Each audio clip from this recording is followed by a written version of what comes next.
Hai guys, kembali lagi ketemu sama aku Eni Aprilia di YouTube channel Your Chilly Nightmare. Hari ini aku mau ngebahas tentang Mary Beth Tinning, A Monster Mother. Mary Beth True lahir pada tanggal 11 September 1942 di sebuah kota kecil di New York bernama Johannesburg. Ia adalah putri pertama dari dua orang bersaudara. Sewaktu kecil, ia mengaku kalau ia pernah dilecehkan oleh ayah kandungnya sendiri, Alton Rose, sampai akhirnya ia berkali-kali melakukan upaya bunuh diri walaupun gagal. Beranjak dewasa, ia bekerja sebagai asisten perawat di rumah sakit Alice.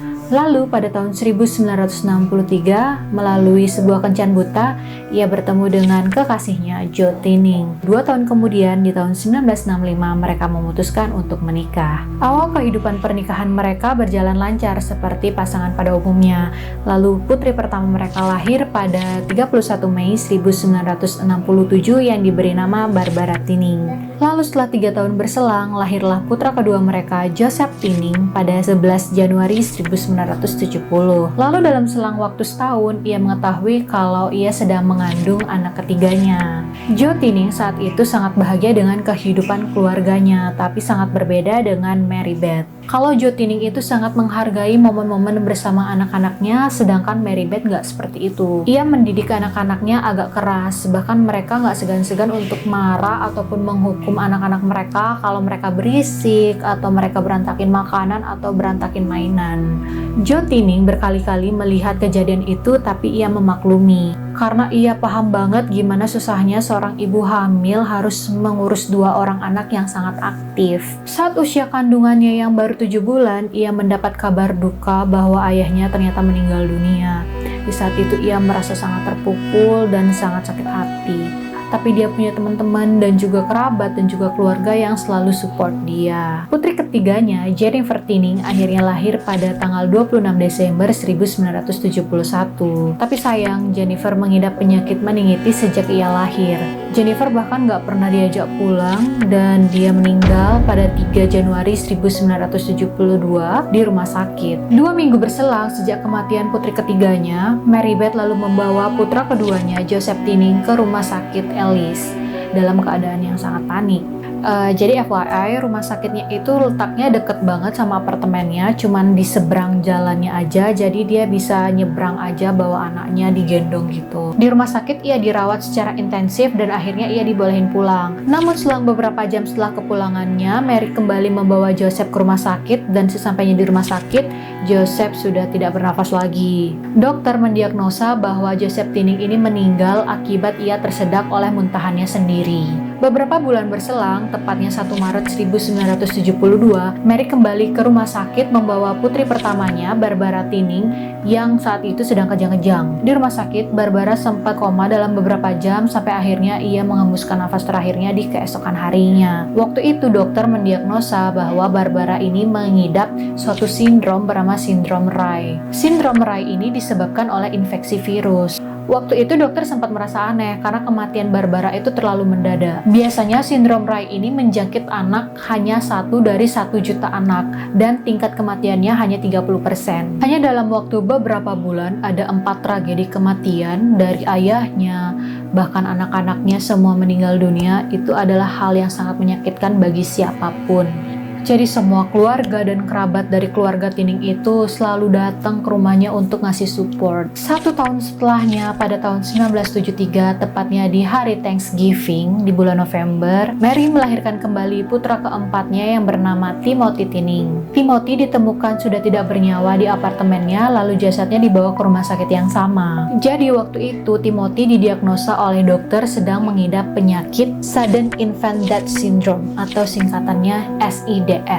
Jadi biasanya dokter itu sulit untuk mengetahui apa penyebab meninggalnya bayi yang berusia di bawah 1 tahun. Tapi dokter saat itu memperkirakan adanya kelainan mutasi genetik dari kedua orang tua bayi ini. Setelah 2 tahun berlalu dari kematian putra sebelumnya, akhirnya mereka memiliki putra kelima pada bulan Maret 1975, tapi usianya juga nggak panjang. Jadi putra kelimanya ini, Nathan Tinning, meninggal di dalam mobil. Karena kehilangan kelima bayinya secara terus-menerus, akhirnya mereka frustasi dan mereka memutuskan untuk mengadopsi anak. Jadi pada tahun 1978, saat mereka lagi sibuk untuk ngurusin berkas-berkas adopsi, Mary Beth akhirnya mengetahui kalau ia sedang mengandung.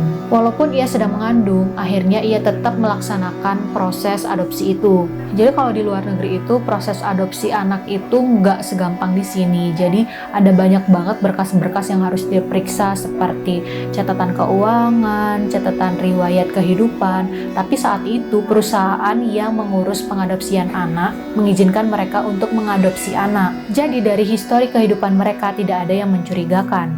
Jadi pada Agustus 1978 akhirnya diadopsilah seorang bayi yang diberi nama Michael Tinning. Dan hanya berselang 2 bulan lahirlah putri mereka bernama Mary Frances Tinning. Pada Januari 1979, Mary Beth kembali datang ke UGD Rumah Sakit Ellis dan memboyong putrinya Mary Frances yang saat itu sedang kejang-kejang. Dokter kembali mendiagnosa bahwa penyebab kejang-kejangnya bayi ini adalah SIDS yang riwayat adanya kelainan genetik dari orang tua.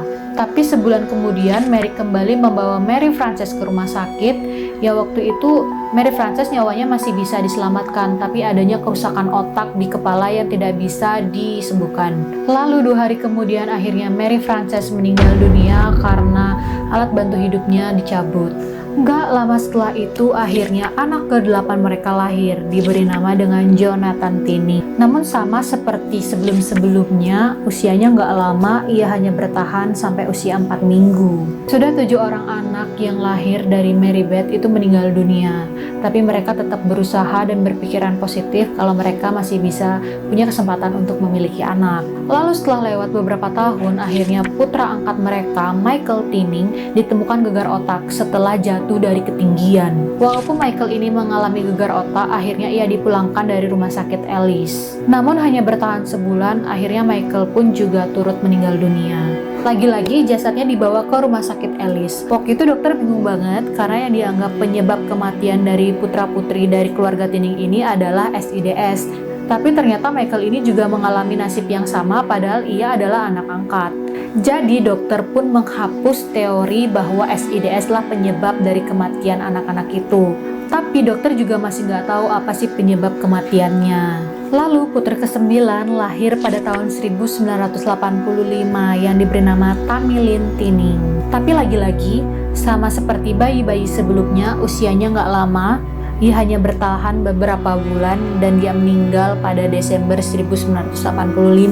Sama seperti sebelum-sebelumnya, setiap mereka mendengar kabar duka dari keluarga Tinning ini, kerabat maupun keluarga selalu datang untuk nengok si keluarga Tinning dan ngasih support. Tapi kali ini agak berbeda dari sebelum-sebelumnya. Jadi waktu itu baru selang sebulan dari kematian anak ke-9-nya, Mary dan Joe Tinning mengundang keluarga dan juga kerabat untuk brunch di apartemen mereka. Tapi perilaku Mary saat itu tidak mencerminkan bahwa ia baru aja kehilangan putrinya, apalagi putri ke-9.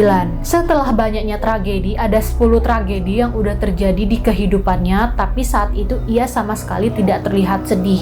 Jadi waktu brunch itu dia masih bisa cerita-cerita ke teman-teman dan kerabatnya tentang kejadian yang ia alami terakhir kali waktu meninggalnya Tamilyn. Bahkan saat itu kan kerabat dan keluarga yang datang itu kan ngasih support, kayak ngasih semangat biar mereka tetap semangat untuk menjalani hidup. Tapi si Mary ini malah kelihatan seperti menikmati support dari keluarga dan teman-temannya. Nah, karena ada kejanggalan ini, akhirnya teman-teman mereka itu ngerasa kok aneh ya, apalagi ini 9 bayi loh yang meninggal. Akhirnya mereka curiga dan melaporkan Mary ke polisi. Pada hari itu juga, keluarga Tinnings ini dikunjungi oleh Departemen Layanan Sosial dan Departemen Kepolisian tentang meninggalnya Tamilyn. Akhirnya terungkaplah fakta bahwa ternyata Tamilyn ini meninggal karena lemas akibat dibekap oleh Mary. Joe dan Mary Tinning itu diinterogasi secara terpisah. Joe nggak ada tanda-tanda yang aneh dari gelagatnya, tapi Mary itu kelihatan banget. Walaupun terus didesak oleh kepolisian, tapi dia tetap nggak ngakuin kalau ia juga terlibat di kematian putra-putrinya yang lain. Tapi tetap aja polisi curiga kalau ia sebenarnya dalang dari semua kematian putri dan putranya, karena kira-kira gejala gejalanya itu mirip-mirip. Kecuali Jennifer, karena Jennifer itu emang nggak pernah dibawa pulang karena ia meninggalnya waktu itu di rumah sakit karena meningitis. Jadi waktu itu polisi sempat menyimpulkan bahwa Mary itu membunuh anak-anaknya yang lain setelah kehilangan Jennifer Tinning.